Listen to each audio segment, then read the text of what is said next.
Hello and welcome. Thanks for coming back and joining me again for some more coaching wisdom on this beautiful yoga channel. And today I want to share with you an insight about how we can go about creating very powerfully the results that we want to see. There is one very simple coaching model, it's probably the simplest one that I've ever come across, that one of my many teachers famously dubbed the secret to the universe. I'm not quite sure if I would subscribe to that. I think she was being ironic about it, but it's actually really powerful, and it only consists of one sentence.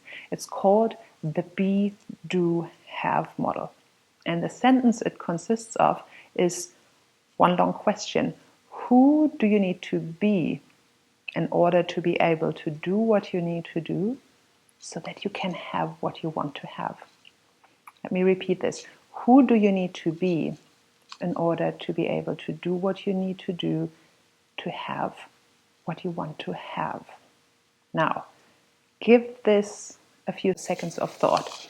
What part of the questions do you need to answer first in order to make sense of the sentence and formulate an answer? Being, doing, or having? I'll give you the answer. The truth is that you cannot answer this question without knowing what you want to have first. This is why I'm always harping on about know your outcome, know what it is that you want to create, that you want to see, that you want to bring into the world. Once you know what your outcome is, what most people do is they define a project, say, and then they start writing to-do lists, right? That's the normal way of going about it.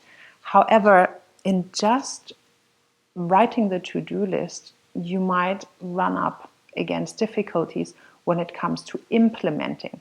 Like, for example, really simple, and I'm very much one of the people with this particular problem, is I don't consider myself incredibly physically fit or like an exercise buff. So, do I know what I should be doing every day in order to maintain an ideal physique? Absolutely. Do I have the motivation to do it? Not so much, unfortunately. Do I know what I should be eating to be perfectly healthy and happy? Absolutely. Do I do that regularly? Not so much. So this is what happens for us when we just go do have.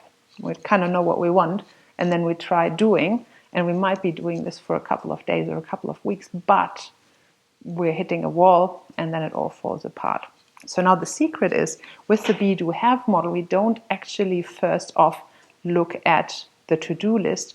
We ask ourselves, well, who do we need to be in a more holistic way?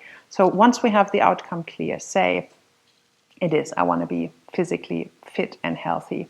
I'll actually give you an example from someone I knew. I have a friend who used to run marathons. And for him, it was very much not just the I get up and train and, this is the regimen I have to follow. He actually stepped into the beingness of it. And that was so much more powerful. He asked himself, or he didn't even ask, I am a marathon runner. And he wore that badge with pride.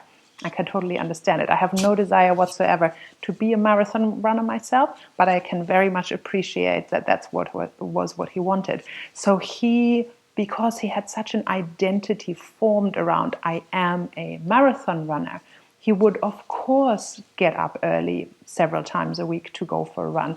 He would of course spend the weekends going to running conventions and train with his friends. He would, of course, also be willing to spend the amount of money he needed to spend, both on the training gear, on going for runs in parks with friends, spend the time, sometimes take trips even to further off locations in different countries to run a specific marathon that was famous, like a New York Marathon or Connemara or which other.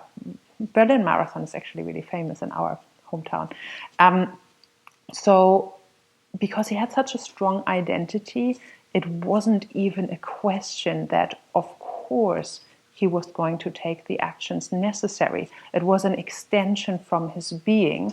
And so therefore he didn't have to write long to-do lists. Of course he had to plan it out, but it wasn't something that he had to force himself to do. It was perfectly aligned with him, with his identity. So the doing was flowing naturally from the being.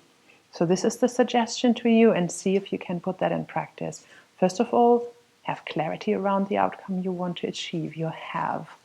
And then start looking at the beingness of it. The person who has this outcome, who are they at their core? What values, what beliefs do they have, and how do they choose to show up in the world? And then you can ask yourself what it is that you want to be doing. I'll give you another example of it, how this applied for us in business. As you might have heard or known or might have mentioned in another video, I used to start and then successfully run a yoga retreat center together with one of my best friends. And when we first started, we were literally starting with no money or not much at all, and not much equipment and nothing pretty much. Beautiful, amazing place and a little bit of a setup, but nothing much to work with. And we certainly weren't looking or having anything that suggested we were a retreat center. We just had a big dream.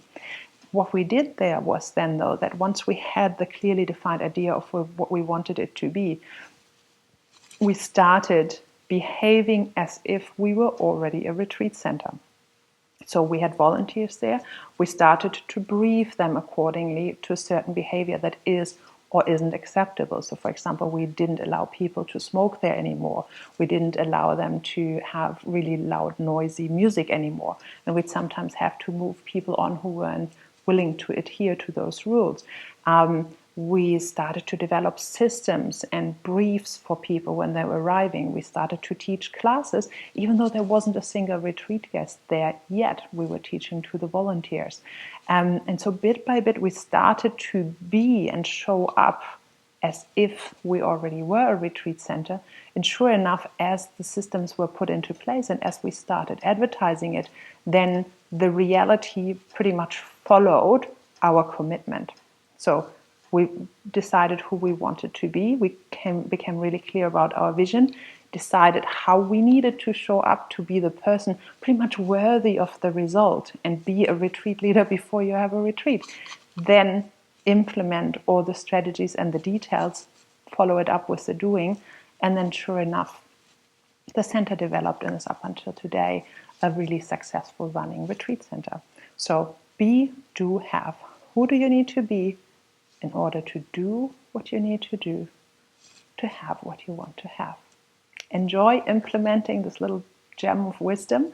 If you like our content, please subscribe to the channel, hit the bell button if you want to get notifications when we put out new content, and see you on the next video.